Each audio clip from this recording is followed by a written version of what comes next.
I'm from Burlington, but I've moved around quite a bit. I love working in different parts of Canada, so I've been all over the place. I've worked in Nunavut, Northwest Territories.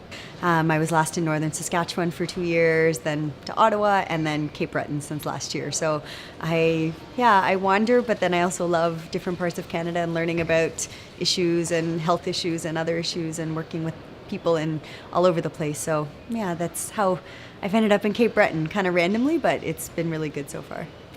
Where I'm working now, a lot of people have seasonal work, which could mean just working in tourism and working in jobs where they only have short-term work in Cape Breton, or often more and more people are going out west to be able to get their jobs. And where medication coverage fits in is that sometimes people have great coverage, but that's not always the case. Often people have no coverage because they're doing short-term work, or there's a long waiting period before they can get their coverage. And I can think of one situation in particular. There's many, but I often think of a teenager, a boy who comes in often, and his father works out west and doesn't always have medication coverage. And this is a kid who's got type 1 diabetes, who should be on insulin and isn't always able to afford his insulin. So he comes in, his sugars will be really high. He'll have other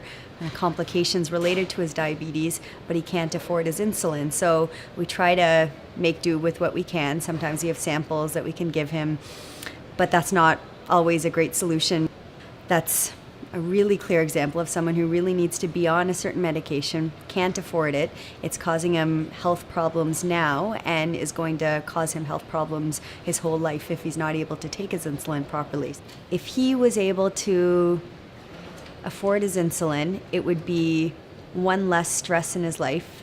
He's got a lot of other things going on, and his ability to pay for his medication shouldn't be one of the things he needs to think about. If he could have his insulin, take it regularly, be able to take care of his health, it would help him because he would know that he was healthy. It would help his family. It would have his mother not be worried, not calling to make sure that her son has come in, not calling to find out what she needs to do because her son won't come in and she needs to try to help him. It would help his father, who is struggling to get work, who's struggling to find work where he'll get health coverage to be your or medication coverage to be able to support his son.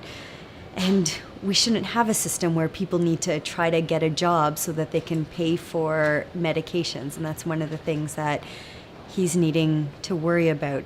Part of Canadian Doctors for Medicare's work is to help ensure that people have access to healthcare based on their need and not on their ability to pay for something. So Pharmacare is a key part of that, because if we can develop a system where people are better able to afford their medications that keep them healthy, it will be better for them, it will be better for our system. So that's a major reason why it fits into Canadian Doctors for Medicare's work.